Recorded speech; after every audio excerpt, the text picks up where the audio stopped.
Hello hi नमस्कार समस्त को शुभ सकाळ आज ए मिनी ब्लॉग को आपण समस्त को स्वागत। बाबा ये सकाळु सकाळु लेंबू गछटा वर्षा जो जो झांपी पड़ता ताकू सजाड़ुले आठी सकाळु सकाळु लगी जाइए माँकर गोटे प्रेस्क्रिप्शन खोजबारे।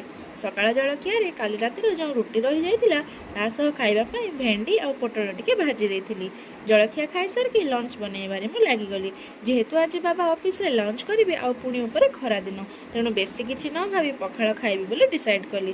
खाइबापी भेंडी किछिटा पोड़ीदेली आ बड़ी दीटा भाजीदेली आ पियाज दीटा काटिके बनईदेली बड़ी चूरा आ ता सांगकु भेंडी पोड़ा दड़ा आ खाई देइथिली पेटे पखाळ।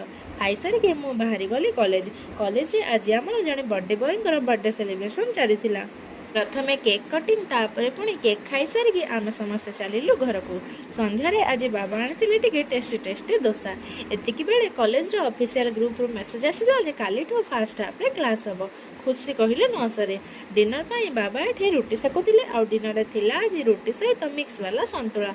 रहिले फ्रेंड्स गुड नाइट। वीडियोटी जदि भल लागि थाए तेबे एहाकु लाइक कमेंट और शेयर करिवे आ हम चैनल टी को सब्सक्राइब करिवे।